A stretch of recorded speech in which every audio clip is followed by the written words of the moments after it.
Hi friends, இது எங்கள் தோட்டத்தோட இன்னொரு பக்க வியூ பாருங்க. இது ரோஜாப்பூ மதர் பிளான்ட்டு கொஞ்சம் வாடி இருக்குது, கொஞ்சம் சரி பண்ணணும், கொஞ்சம் கட் பண்ணி விடணும். இது மருதாணி 10 வச்சுட்டேன். ரோஜாப்பூ இது கொஞ்சம் இப்போ மதர் பிளான்ட், இது பெருசு, அதனால் அது கொஞ்சம் இதாக இருக்குது. இப்போ தான் துளுக்குது, பார்ப்போம். அது கொஞ்சம் உரம் வைக்கணும், டிஏபி வைப்பேன். இது எல்லாம் பாருங்கள், வெயிலில் எவ்வளோ தண்ணி ஊற்றுனாலும் இதுக்கெல்லாம் இது பண்ண மாட்டேங்குது. கற்பூரவள்ளி கொல்லையில் நிறைஞ்சிருக்கும் எங்கள் வீட்டில். கற்பூரவள்ளி இது பசலிக்கீரை ஒரு நாளைக்கு பறித்து வச்சுடுவேன். இதுதான், இது பூக்கும், எடுத்து போடுவோன்னு பார்க்குறேன். இது பேர் பிளட் ட்ராப்பு. இது என்னமோ இந்த சீசன் கிடையாது போல இருக்கு, என்னமோ பூக்களை பார்ப்போம், பூத்தா உங்களுக்கு எடுத்து போடுறேன்.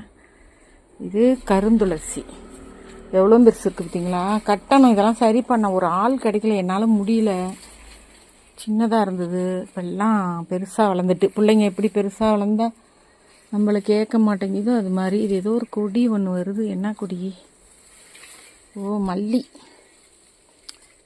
வச்சுருந்தேன், அது கொடி வந்துருச்சு, மேலே ஏற்றி விடணும்.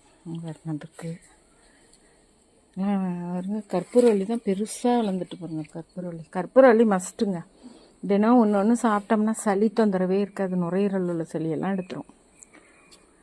இதுவும் ஒரு ஒயிட் கலர் மதர் பிளான்ட். இது ரோஸு எல்லாம் ஒரு பக்கமாக ஒழுங்காக வைக்கணும், கட்டி விடணும். இது கருவேப்பிலை. இது என்னமோ எனக்கு டக்குன்னு பேர் மறந்துடுது. பூ பூக்கும், இது இந்த எல்லோ கலர் பூ பூக்கும். இதையும் கட்டி விடணும், கட்டி விடாமல் கிடக்கலாம். இதுதான் இந்த பிரியாணி இலைன்னு சொல்லுவாங்க தெரியுமா, ரம்பா. ஒரு இலை போட்டு பிரியாணிக்கு போடும்போது இந்த ஒரு இலையை கட் பண்ணி இந்த புல்லை போட்டோம்னா வச்சுங்க, செமையாக வாசமாக இருக்கும். கேரளாலாம் இதான் யூஸ் பண்ணுவாங்களாம். இது கீழாநெல்லிலாம் இப்போ தேவையில்லைங்கிறோம். கீழே பாருங்கள், கீழாநெல்லியாக இருந்தால், இது கீழாநெல்லி அது என்னன்னு பார்க்கணும். கீழாநெல்லியாக இருந்தால் இந்த கீழ் பக்கத்தில் சின்ன இதாக இருக்கும், என்னன்னு பார்க்குறேன், எடுத்துகிட்டு போகும். இது மணத்தக்காளி, இது அலோவேரா, எல்லாம் கண்ணாமண்ணான்னு வளர்ந்துருக்கு, கொஞ்சம் கரெக்ட் பண்ணணும். இது ஒரு லைட் பிங்க் கலர், நல்லாயிருக்கும் கொத்தா. இதையும் கரெக்ட் பண்ணணும் பாருங்க, காடு மாதிரி பண்ணிடுச்சு. ஒரு இதை போட்டு கட்டி கொண்டு வரணும்.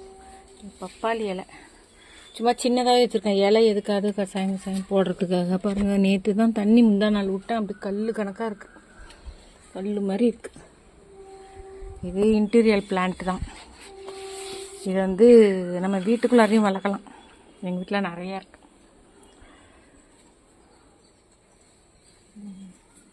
இது பொன்னாங்கண்ணி கீரை, இதுவும் இருக்குது பாருங்க. கற்பூரவள்ளி அது எங்கேயாவது முளைச்சிக்குது. இது ஒரு அழகான பிளான்ட்டு, எங்கள் சிஸ்டர் வீட்டில் கொடுத்தாங்க, நல்லா இருக்குது, அழகுக்கு தான். இது குரோட்டன்ஸ். இது சரியாக இதெல்லாம் பாருங்கள், வெயிலில் வாடி போய் கிடக்குது. ஒயிட்டு இது ஒரு ரகம் மெலி, சின்ன குட்டி பூவாக இருக்கும். இது அழகாக இருக்கும். ஆனால்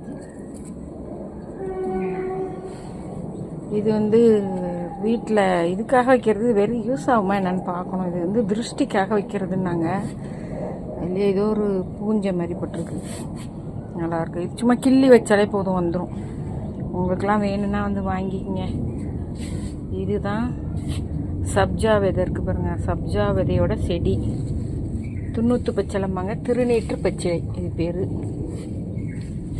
இது குப்பைமேனி சொல்கிறோம், குப்பைமேனி வேஸ்ட்டுன்னு. குப்பைமேனி தான் நிறைய உடம்பு வியாதிக்கு தீரும். குப்பைமேனி அவசியம் இருக்கணும். இது என்ன செடின்னு தெரியல, கண்டுபிடிக்கணும், வளர்ந்துச்சு. இதுதான் குடமிளகாய் செம்பருத்தி. இவ்வளோதான் செம்பருத்தி பெருசுக்கும். இது காமிச்சிருக்கேன் உங்கள்கிட்ட. ஓகே, இது பாருங்கள் எவ்வளோ பெருசு இருக்குங்க. இது ஒரு மணி பிளான்ட்டை சேர்ந்தது தான், நல்லாயிருக்கும்.